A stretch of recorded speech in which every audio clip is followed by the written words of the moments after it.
kini Apo Diyos. Sino dinaragsak ngayon may, nagyaman niya ako? Amen. Ha? Isip ba niyo mo din na paruba yung ang peso? Yeah.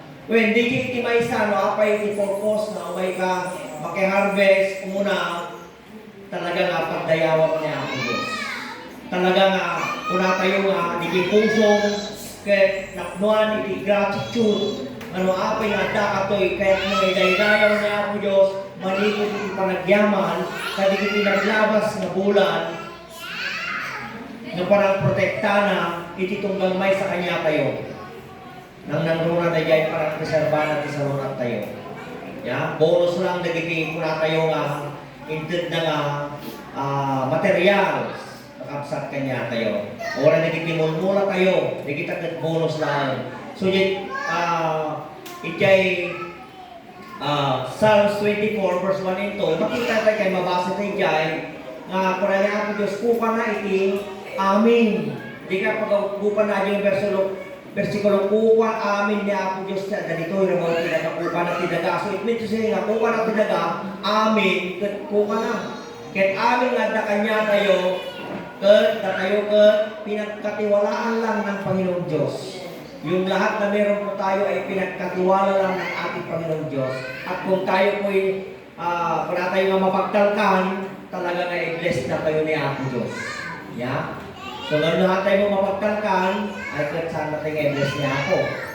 Nung napagtalkan tayo, sinigyan ko na tayo nga parang tarawid-wid ni Apo Diyos, ititong galmay sa Kanya tayo. Kahit may sadya nga parang big-big, na amin, patibiyag tayo po ka ni Apo Diyos, ito na dumtun, itikas tayo nga, kula tayo nga event, ang sapol nga, datirang, ragsak tayo, saan lang nga, digay, na apik tayo, saan lang nga, digay, kula tayo nga, naadda kanya tayo, nung magragsak tayo, at least, within 1 year, talaga nga ni Apo Diyos, intend natin provision na ititong galmay sa Kanya tayo. Tatlo ang biyag tayo, nga marik na tayo ng pasanot ikinimbag ni Apo Diyos, itibibiyag itong galmay sa Kanya tayo.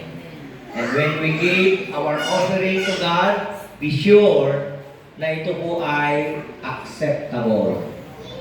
Acceptable, wala tayo man? Acceptable. When? Di words na acceptable, at by sa dito nga, kuna tayo nga, sa o nga, mangtred, iti kapanpanunutan, winupanpanunot iti itong galmay sa Kanya kayo. That every time we offer our offering to God, we need to think. Kailangan natin pag-isipan, isipin mabuti, kung itong ibibigay natin ay katanggap-tanggap sa ating Panginoong Diyos.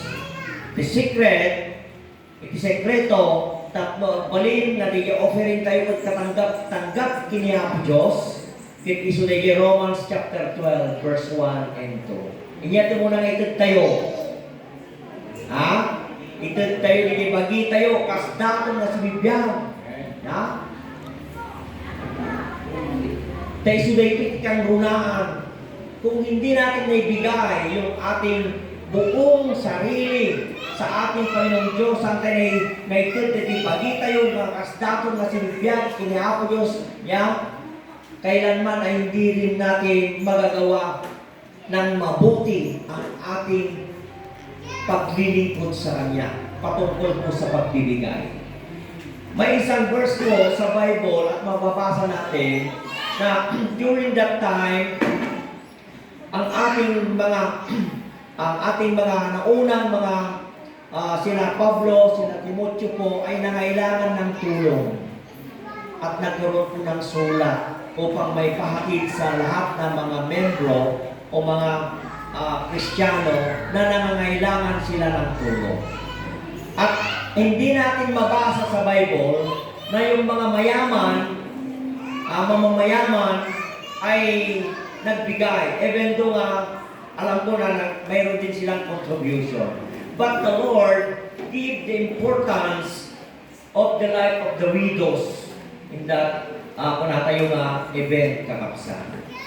Na kung tayo makita tayo hindi nga kasatulan, titulong na dito kakapsan, Mabasa tayo nga adda dagiti kuna tayo nga babalo. Ti Tagalog, byuda. Thank you. Yung mga byudang yon, no? Kung mababasa natin, sila po yung mga nag-response na tumulong po upang ang gawain ng ating Panginoong Diyos ay magpatuloy po agkaroon ti balaygi manipod itiday ka panahon. Yeah? Kahit amo tayo nga idununana, ang mga byuda po o yung mga babae noon ay hindi po nagtatrabaho. Ang nagtatrabaho lang po yung mga lalaki at yung mga babae ay nandun lang po sa loob ng bahay.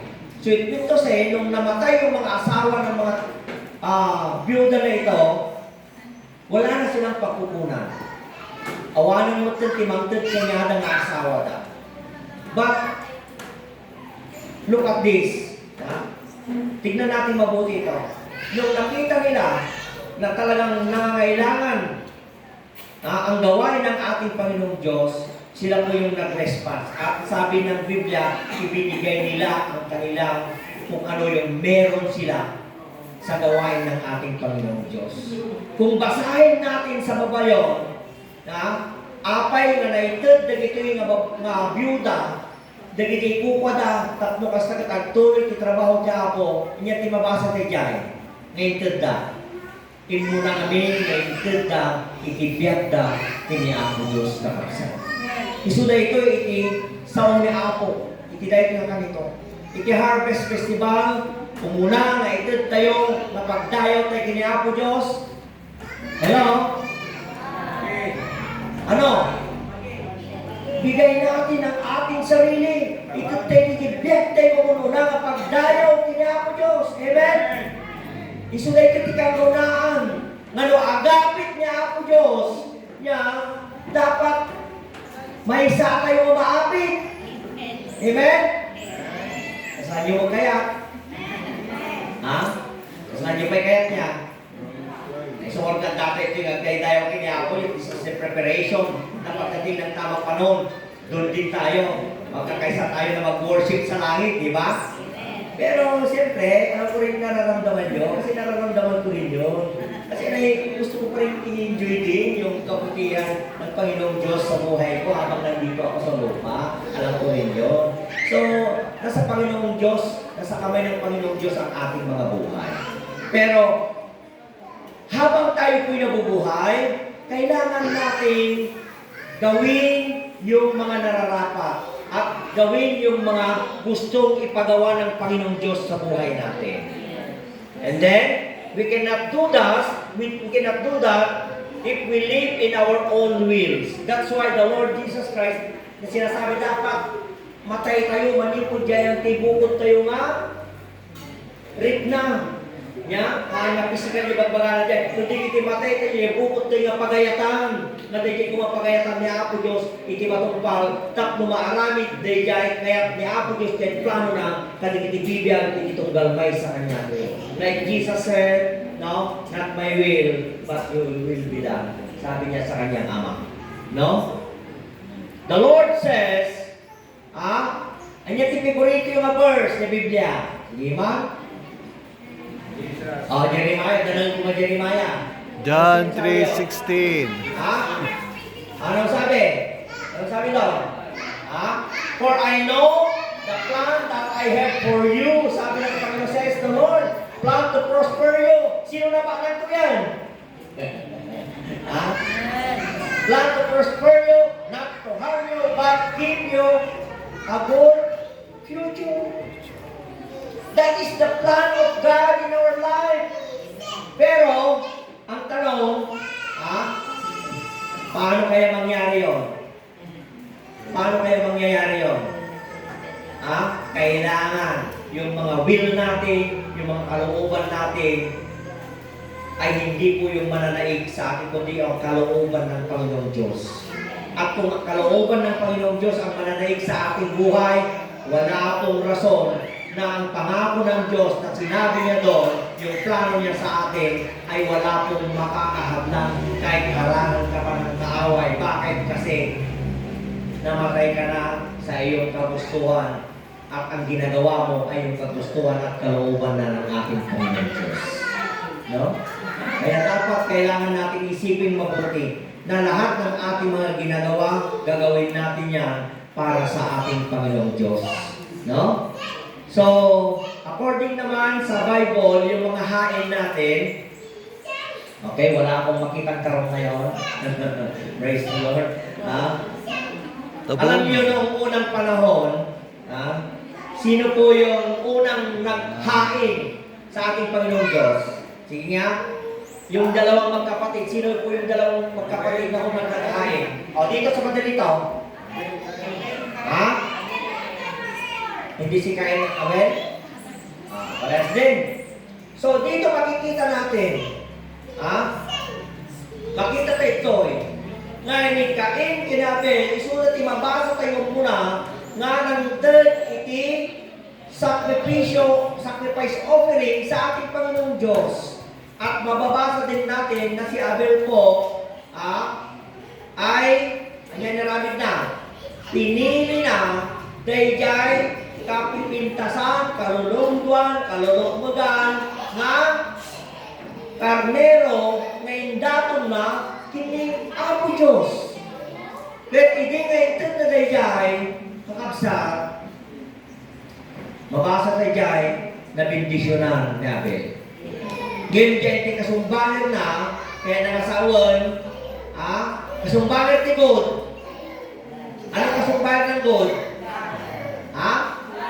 Sa inonym, sabi pa yun, parang antonym, ano ba? Antonym, yeah. Tama. Pessimist and optimist, yeah. Pessimist is bad. Tama po yun? Ang nakikita mo ay yung tinik. Halimbawa sana yung bulaklak, yung rose. Nagpintas na rose. Nagpintas ay natin, nag-negotiate na ni. Kung naman, hindi maisa. So nga nung nagtuma, tinakikita na na si ang anay kapintas na. Now, subli tayo dyan, kakabsat, ni Abel, nagpintas, pinili na ang kapibintasan, nung ni Cain, niya, isunakat, ay niya trabaho ni Cain din. Sige man. Ito, yung trabaho na ikain ni din. Farmers. Nagtalo-talo. Okay, farmers. Papatay kay Gis natin pinasakasay. Farmers. You know, siya po yung nangangasiwa sa lupa. No? Farmers is una. Sino farmers to May isa. Farmers. Makikita natin doon, nagibiyag ni Cain. Nabindisyonan sulanuhan. Toy, nabindisyonan? Landam mo. Ang nakasumumbat ni Jabangin nun. Saan na nabindisyonan? Dahil daton ni Cain. Apay na ta? Si Cain ka farmers. Palagay ka niya yung dayay. Hindi mo karami tao. No apay nga saan nga nabindisyonan, taday ka indaton na kahit saan nga tinanggap ni Apo Diyos. So based from the offering of Abel, ano yung sinabi po doon? Pinili natin kapipintasan, kalulumugan, kalulungduan na karnero. It meant to say na ijay first matikain, no apay nga nabindisyonan, in reverse niya, therefore, kahit nasa one, saan na na pinili di kapipintasan ngayon daton kini Apo Diyos. Therefore na po yun.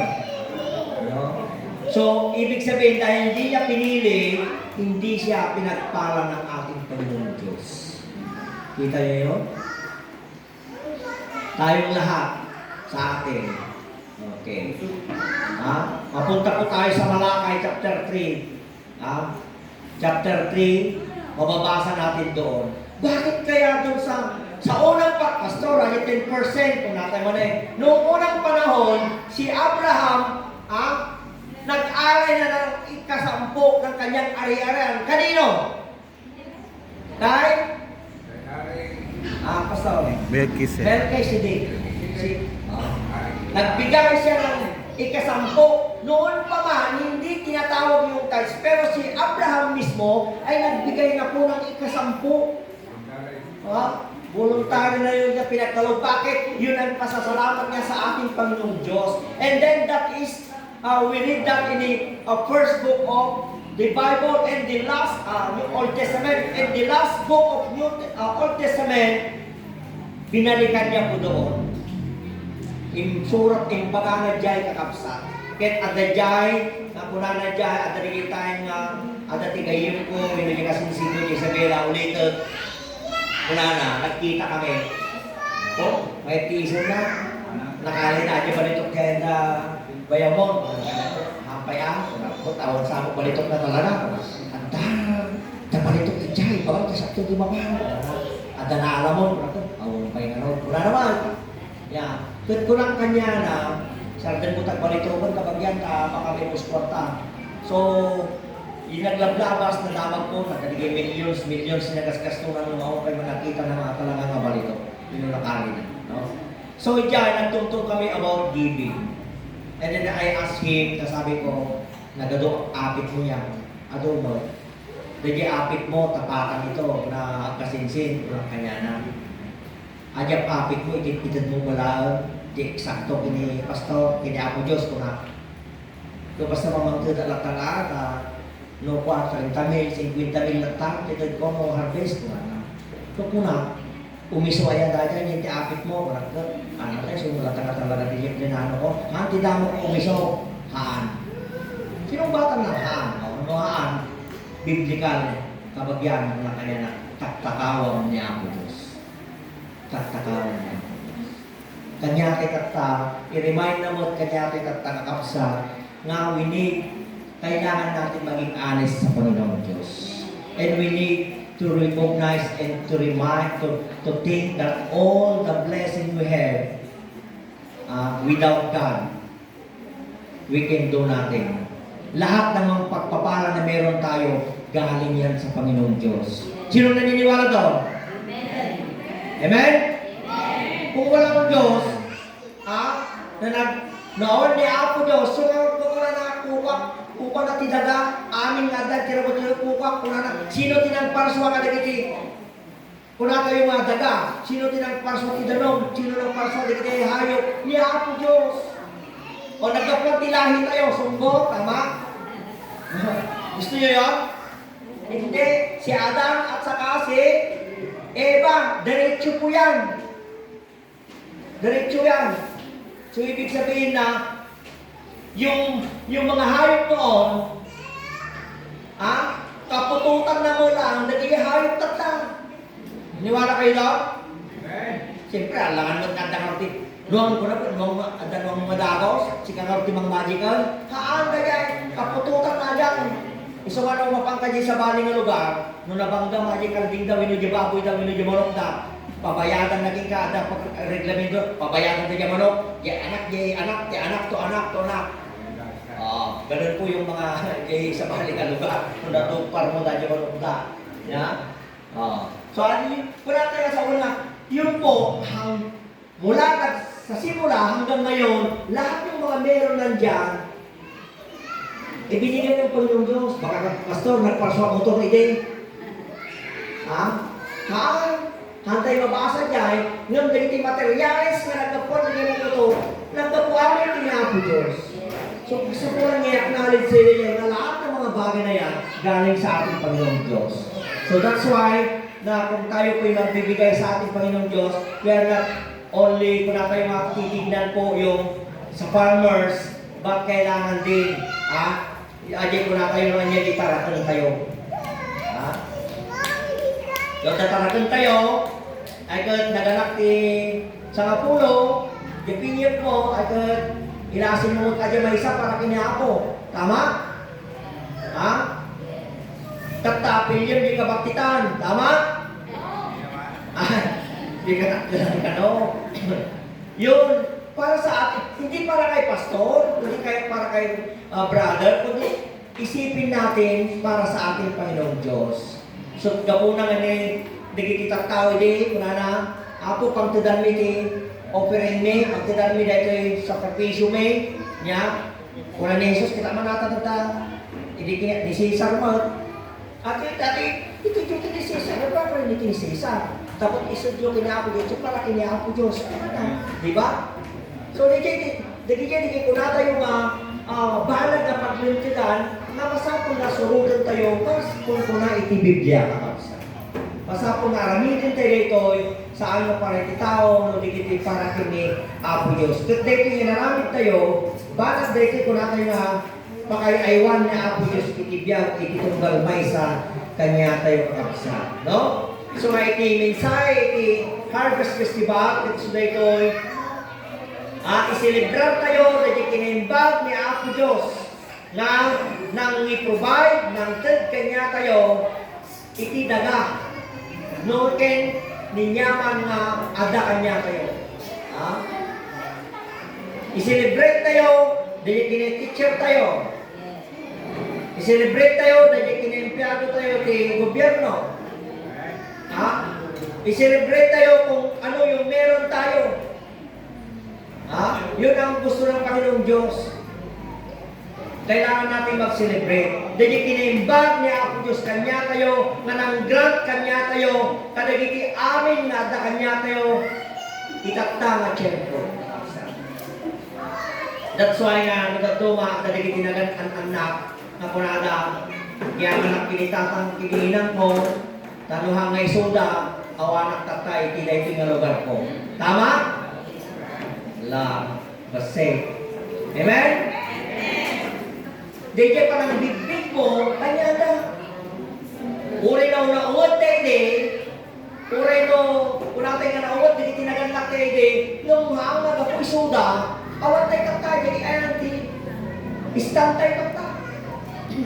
Gapo kanya na. So kanya tayo, dahil kung na tayo na pisikal na parents, nun niya Apo Diyos kakapsa, beyond dahil ginaramidan, dahil ginaganak tayo na wad-wad-wad pa dahil talaga na inaramid niya Apo Diyos dahil ginibigyan at tunggalmay sa kanya. Ang ating mga magulang maaari na they are limited in their sources nga may pagkaloob lahat ng ating mga pangangailangan. Pero ang ating Panginoong Diyos unlimited. Amen? Unlimited siya na sources natin. Kaya kailangan tayong magdiwang sapagkat tunay na ng Panginoong Diyos ay napakabuti po sa buhay ng bawat isa sa atin kakapsan. So, at nagigay cellphone nyo dito? Nakagay ba kayo? Paki-open nga yung yung kanta dyan na Thank you Lord for blessing on me. Kakantahin po natin. Nandyan sa yun, nandyan sa okay. Thank you, Lord. Nandyan dyan sa yun. Awitin na natin. For your blessing on me. Sige, tignan nyo, bibigyan ko kayo ng konting minuto para i-search yun. Para sabay-sabay tayo. Siguro i-search ko dito,